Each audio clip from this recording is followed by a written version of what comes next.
नमस्कार, मी प्रवीण जोशी. मंडळी, आज वैशाख शुद्ध दशमी शक 1946 सादर करीत आहोत ठाणे वार्ता. ठळक घडामोडी. जिल्ह्यातील निवडणूक तयारीचा राज्याच्या मुख्य निवडणूक अधिकाऱ्यांनी घेतला आढावा. नाले सफाई केल्यावर काढून ठेवलेला गाळ तात्काळ उचलण्यात यावा, अतिरिक्त आयुक्त प्रशांत रोडे यांचे निर्देश.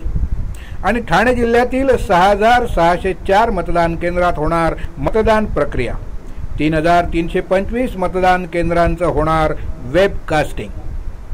या आणि इतर घडामोडी विस्तृतपणे, पण काही क्षणातच. आमच्या फेसबुक पेज तसंच यूट्यूब चॅनल आणि संकेतस्थळाला सबस्क्राईब करायला मात्र विसरू नका. आपण पाहत आहात श्री स्थानक वाहिनी, ठाणे जिल्ह्याचं मुख्य व्यासपीठ. ठाणे वार्ता पहा श्री स्थानक वाहिनीवर. आता सकाळी 9:15 पासून रात्री 9:15 पर्यंत ठाणे वार्ता, ठाण्यातील पहिलं दृकश्राव्य माध्यम. ठाणे वार्ता आणि श्री स्थानक वाहिनीचं लाईव्ह स्ट्रीमिंग ठाणेवार्ता.com वरील लाईव्ह स्ट्रीमवर क्लिक करा आणि अगदी मोबाईलवरही ठाणे वार्ता श्री स्थानक वाहिनीचा आनंद लुटा. यासाठी आमचं ॲप डाउनलोड करा. ठाणे वार्ता पहा श्री स्थानक वाहिनीवर. आता सकाळी 9:15 पासून रात्री 9:15 पर्यंत ठाणे वार्ता, ठाण्यातील पहिलं दृकश्राव्य माध्यम. आपण पाहत आहात श्री स्थानक वाहिनी, ठाणे जिल्ह्याचं मुख्य व्यासपीठ. लोकसभा सार्वत्रिक निवडणुकीच्या ठाणे जिल्ह्यातील तयारीचा प्रधान सचिव आणि राज्याचे मुख्य निवडणूक अधिकारी एस चोक्कलिंगम यांनी निवडणूक तयारीचा आढावा घेतलाय. जिल्ह्यातील मतदान प्रक्रिया सुरळीत, निर्भीड आणि पारदर्शक वातावरणात पार पाडण्यासाठी सर्व यंत्रणांनी समन्वयानं काम करावं. तसंच जिल्ह्यातील मतदानाची टक्केवारी वाढवण्यासाठी मतदानाच्या दिवशी घरोघरी प्रतिनिधी पाठवून मतदानासाठी नागरिकांना आवाहन करण्याचे निर्देश देखील चोक्कलिंगम यांनी दिले. राज्याचे मुख्य निवडणूक अधिकारी चोक्कलिंगम हे जिल्ह्यातील भिवंडी, कल्याण आणि ठाणे या लोकसभा मतदारसंघातील निवडणूक तयारीचा आढावा घेण्यासाठी जिल्ह्याच्या दौऱ्यावर आले होते. यावेळी जिल्हा नियोजन भवनच्या समिती सभागृहात निवडणुकीशी संबंधित निवडणूक निर्णय अधिकारी, सहाय्यक निवडणूक निर्णय अधिकारी, पोलीस अधिकारी, नोडल अधिकारी यांच्याशी चोक्कलिंगम यांनी संवाद साधून माहिती घेतली आणि आवश्यक त्या सूचना देखील दिल्या. जिल्ह्यातील निवडणुकीच्या संपूर्ण तयारीची माहिती जिल्हाधिकारी शिंगारे यांनी त्यांना दिली.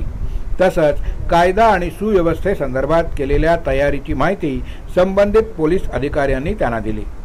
चोक्कलिंगम म्हणाले की जिल्ह्यात मागील निवडणुकीत कमी मतदान झालं होतं. यावेळी मतदानाची टक्केवारी वाढण्यासाठी सर्वांनीच प्रयत्न करणं गरजेचं आहे. त्यासाठी मतदानाच्या दिवशी आशा वर्कर आणि अंगणवाडी स्वयंसेविका, तलाठी, ग्रामसेवक, स्थानिक स्वराज्य संस्थांचे कर्मचारी यांना घरोघरी पाठवून नागरिकांना मतदानासाठी आवाहन करण्यासाठी प्रोत्साहित करावं. शहरी भागातील सोसायट्यामधील नागरिकांनी मतदान करावं. यासाठी त्या सोसायट्यांच्या सचिव आणि अध्यक्षांची मदत घ्यावी. त्यासाठी सचिव आणि अध्यक्षांना केंद्रस्तरीय मतदान अधिकारी म्हणून घोषित करावं. शाळा आणि महाविद्यालयाच्या प्राचार्यांच्या मार्फत पालकांपर्यंत संदेश पोहोचवावे.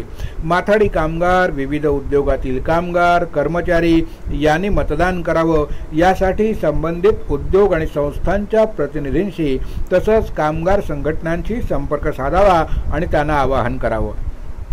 तृतीयपंथी देहविक्री व्यवसायातील महिलांचं मतदान टक्केवारी वाढवण्यासाठी प्रयत्न करावे, असं देखील त्यांनी यावेळी सांगितलं. मतदानासाठी मतदान केंद्रावर येणाऱ्या नागरिकांना सुखद वाटावं, यासाठी मतदान केंद्रात आणि परिसरात वातावरण निर्मिती करण्यात यावी. पिण्याचं पाणी, शौचालयाची व्यवस्था, व्हीलचेअर, सेल्फी पॉइंट इत्यादीची सोय करावी.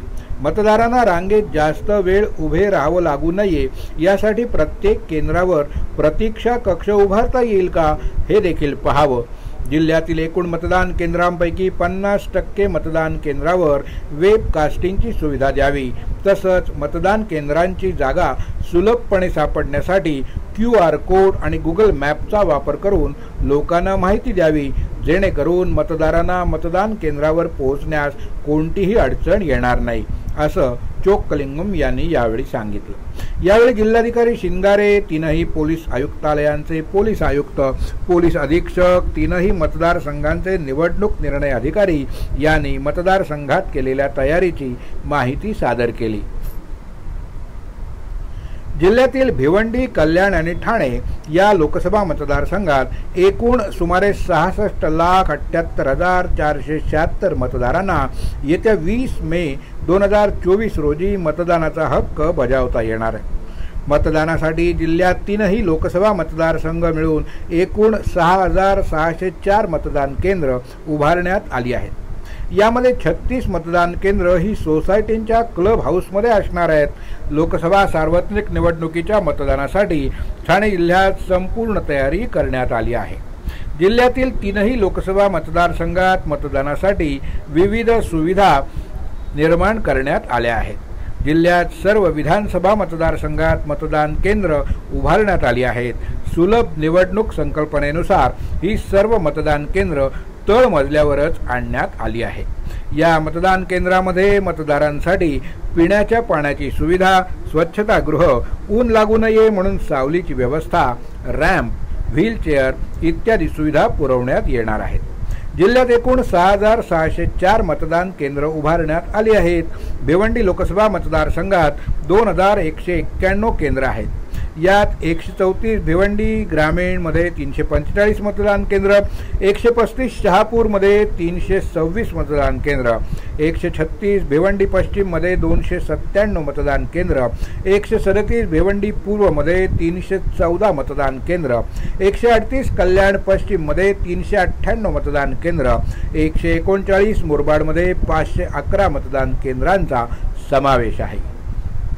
कल्याण लोकसभा मतदारसंघात एकूण 1,960 मतदान केंद्र असून यामध्ये 140 अंबरनाथमध्ये 319 मतदान केंद्र, 141 उल्हासनगरमध्ये 251 मतदान केंद्र, 142 कल्याण पूर्वेला 321 मतदान केंद्र, 143 डोंबिवलीमध्ये 269 मतदान केंद्र, 144 कल्याण पश्चिमेला 406 मतदान केंद्र, 149 मुंब्रा कळवामध्ये 394 मतदान केंद्र एवढी संख्या आहे.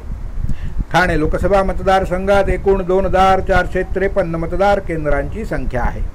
यामध्ये 145 मीरा भाईंदरमध्ये 451 मतदार केंद्र, 146 ओवळा माजिवडामध्ये 466 मतदान केंद्र, 147 कोपराई पाचपाखाडीमध्ये 366 मतदान केंद्र, 148 ठाणेमध्ये 361 मतदान केंद्र, 150 ऐरोलीमध्ये 429 मतदान केंद्र, 151 बेलापूरमध्ये 380 मतदान केंद्रांचा समावेश आहे. मुरबाड विधानसभा मतदारसंघात जिल्ह्यामधील सर्वाधिक 511 मतदान केंद्र आहेत, तर सर्वात कमी मतदान केंद्र उल्हासनगर विधानसभा मतदारसंघात 251 मतदार केंद्र आहेत.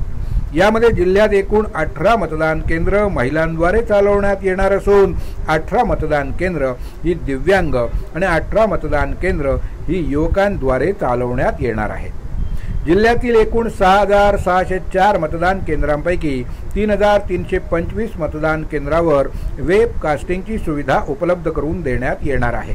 यामध्ये भिवंडी लोकसभा मतदारसंघातील 1,107 मतदान केंद्र, कल्याणमधील 991 केंद्र आणि ठाणे लोकसभा मतदारसंघातील 1,249 मतदान केंद्रांचा समावेश आहे.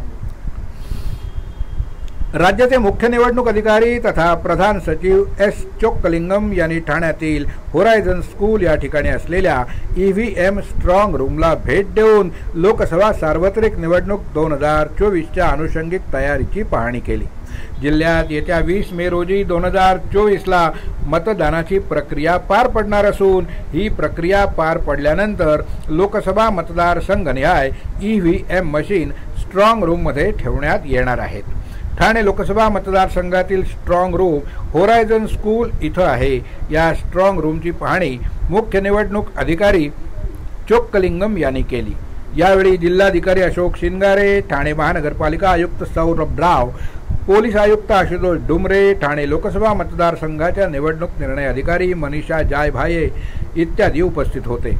यावेळी शिंगारे आणि जायभाये यांनी केलेल्या तयारीची त्यांना माहिती दिली. चोक्कलिंगम यांनी स्ट्रॉंग रूमची व्यवस्था चांगली केल्याचं समाधान व्यक्त केलं. यापुढील घडामोडी एका छोट्याशा ब्रेक नंतर. कुठेही जाऊ नका, आम्ही लगेचच परत येतोय. पाहत रहा फक्त ठाणे वार्ता. सर्व नागरिकांना आवाहन करण्यात येत आहे की सध्या डासांमार्फत पसरणाऱ्या डेंग्यू या आजाराचा प्रसार रोखण्यासाठी प्रत्येकाने पुढील प्रमाणे कार्यवाही करावी. डेंग्यू आजार एडिस इजिप्ती हा डास चावल्याने होतो. या डासांची पैदास साचलेल्या किंवा साचवलेल्या स्वच्छ पाण्यामध्ये होते.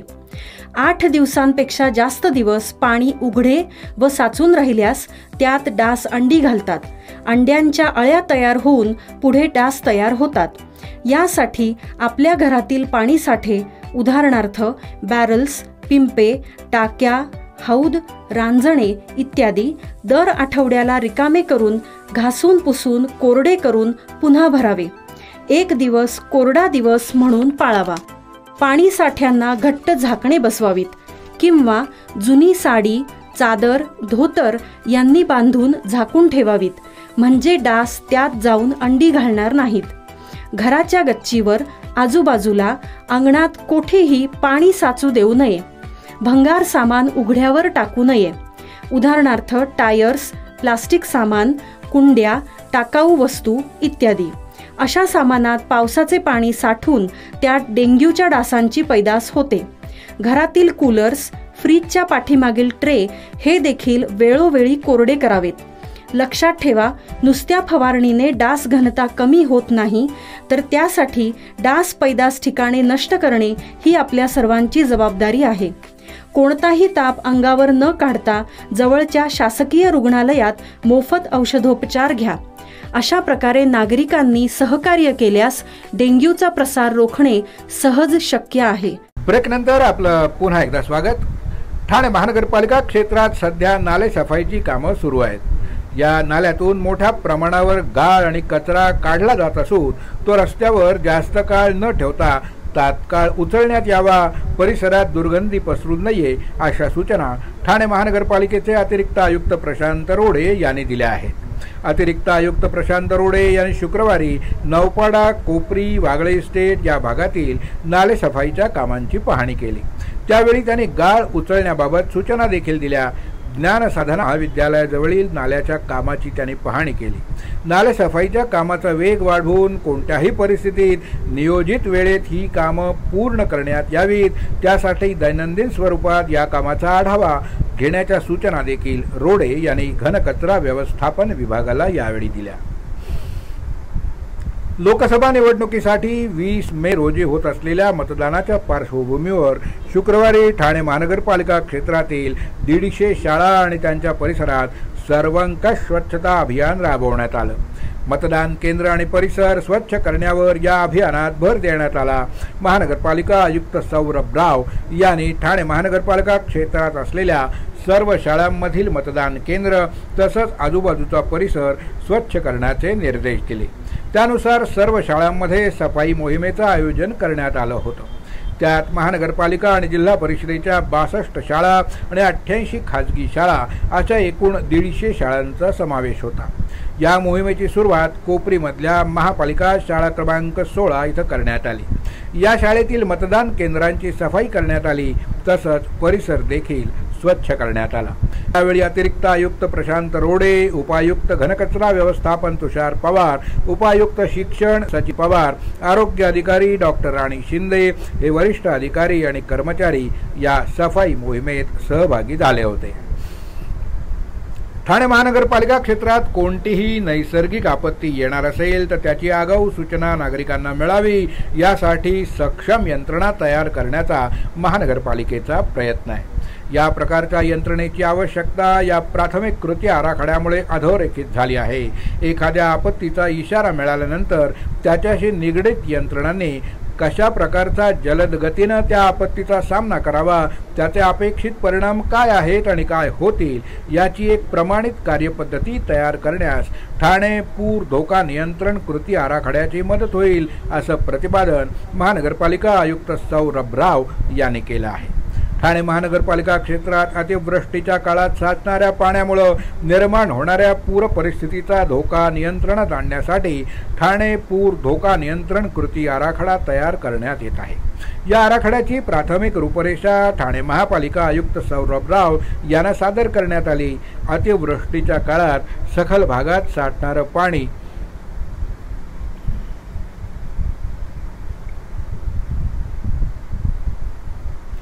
अतिवृष्टीच्या काळात सखल भागात साठणारं पाणी, भरतीच्या काळात असताना पावसाच्या पाण्याला खाडीत जाण्यापासून होणारा अडथळा, महानगरपालिका क्षेत्रातील पर्जन्य जलवाहिन्यांचं जाळं, नाल्यातील कचऱ्याचा उपद्रव यामुळे वेगवेगळ्या भागात मोठ्या प्रमाणावर नुकसान होतं। काही प्रसंगात जीवितहानी होण्याची देखील भीती असते। या सर्व स्थितीचा अभ्यास करून ही पूरसदृश स्थिती कशी हाताळायची, त्यावर नियंत्रण कसं मिळवायचं याचा कृती आराखडा तयार करण्यात येतोय। ठाणे महानगरपालिकेसाठी council on energy environment and water CEEW ही वातावरणात बदल क्षेत्रात काम करणारी अग्रगण्य संस्था या कृती आराखड्याचं काम जलद गतीनं करत आहे। याच संस्थेनं महाराष्ट्र शासन, ठाणे महानगरपालिका यांच्यासोबत ठाणे महापालिका क्षेत्रासाठी उष्णता उपाययोजना कृती आराखडा देखील म्हणजेच हीट ॲक्शन प्लॅन हा तयार केला आहे। आपत्ती नियंत्रणात प्रत्यक्ष घटनास्थळी काम करणारे कर्मचारी, त्यांचं अद्ययावत प्रशिक्षण आणि नागरिकांमध्ये कमालीची जागरूकता या 3 गोष्टींचा उहापोह या कृती आराखड्यात करण्यात आला आहे। तो अत्यंत महत्त्वाचा असून एखाद्या आपत्तीचा सामना त्वरित करण्यासाठी प्रशिक्षित मनुष्यबळ हाताशी असल्यास त्याला प्रतिसाद जलद गतीनं देता येतो। त्याशिवाय माध्यमांच्या मदतीनं नागरिकांपर्यंत पोहोचून त्यांना देखील आपत्तीबाबत सजग करता येतं। आवश्यकता असेल त्यांचं तात्पुरतं विस्थापनही करता येतं, असं राव यांनी यावेळी स्पष्ट केलं। नाल्यात पडणारा कचरा ही शहराची मोठी समस्या आहे। हा कचरा रोखण्यासाठी काय आणि कसे उपाययोजना करता येईल, नागरिकांचं प्रबोधन कसं करता येईल, त्यांना कचरा टाकण्यासाठी सोयीचे असे कोणते पर्याय देता येतील याचा विचार करून उपाय सुचवण्याची सूचना आयुक्त राव यांनी CEEWSच्या प्रतिनिधींना दिली। 6 महिन्यांपासून या कृती आराखड्याचं काम सुरू आहे। महानगरपालिकेच्या पर्यावरण विभाग, आपत्ती व्यवस्थापन विभाग, सार्वजनिक बांधकाम विभाग आणि शहर विकास विभाग यांच्याकडून मिळालेल्या माहिती तसंच आपत्ती व्यवस्थापनाच्या बाबतीत शास्त्रीय संकल्पना याची सांगड घालून CEEW याने प्राथमिक कृती आराखडा तयार केलाय। त्यात पूर परिस्थितीला कारणीभूत असणारे घटक, त्यावरील अल्प आणि दीर्घकालीन उपाय, त्यातून साध्य होणारा परिणाम आणि नागरिकांना त्याचा होणारा उपयोग याबाबत या सर्व मुद्द्यांचा समावेश करण्यात आलाय। हा प्राथमिक अहवाल आता महानगरपालिकेच्या संबंधित सर्व विभागांना देण्यात आला असून त्यावर त्यांची मतं आणि सूचना जाणून घेण्यात येणार आहेत। CEEWचे वरिष्ठ कार्यक्रम अधिकारी नितीन बस्सी आणि विश्वास चितळे यांनी हा अहवालाचं सादरीकरण करून त्याची प्रत महानगरपालिका आयुक्त सौरभ राव यांना प्रदान केली आहे। आपण पाहत आहात श्री स्थानक वाहिनी, ठाणे जिल्ह्याचं मुख्य व्यासपीठ। ठाणे वार्ता पहा श्री स्थानक वाहिनीवर आता सकाळी 9:15 पासून रात्री 9:15 पर्यंत ठाणे वार्ता, ठाण्यातील पहिलं दृकश्राव्य माध्यम। ठाणे वार्ता आणि श्री स्थानक वाहिनीचं लाईव्ह स्ट्रीमिंग ठाणेवार्ता.com वरील लाईव्ह स्ट्रीमवर क्लिक करा आणि अगदी मोबाईलवरही ठाणे वार्ता श्री स्थानक वाहिनीचा आनंद लुटा। यासाठी आमचं ॲप डाउनलोड करा। ठाणे वार्ता पहा श्री स्थानक वाहिनीवर आता सकाळी 9:15 पासून रात्री 9:15 पर्यंत ठाणे वार्ता, ठाण्यातील पहिलं दृकश्राव्य माध्यम। आपण पाहत आहात श्री स्थानक वाहिनी, ठाणे जिल्ह्याचं मुख्य व्यासपीठ। आपण आपले कार्यक्रम किंवा बातम्या आम्हाला ठाणेवार्ता@gmail.com या ईमेलवर कळवू शकता। ठळक घडामोडी शेवटी पुन्हा एकदा, जिल्ह्यातील निवडणूक तयारीचा राज्याच्या मुख्य निवडणूक अधिकाऱ्यांनी घेतला आढावा। नाले सफाई केल्यानंतर काढून ठेवलेला गाळ तात्काळ उचलण्यात यावा, अतिरिक्त आयुक्त प्रशांत रोडे यांचे निर्देश। आणि ठाणे जिल्ह्यातील 6,604 मतदान केंद्रात होणार मतदान प्रक्रिया, 3,325 मतदान केंद्रांचं होणार वेबकास्टिंग। या होत्या ठाणे वार्ता। आपली एखादी बातमी बघायची राहून गेली असेल तर आपण आमच्या ठाणेवार्ता.in या संकेतस्थळाला किंवा फेसबुक पेज तसंच यूट्यूब चॅनलला अवश्य भेट द्या. तर मग पुन्हा भेटूया पुढल्या बातमीपत्रात, फक्त श्री स्थानक वाहिनीवर. धन्यवाद.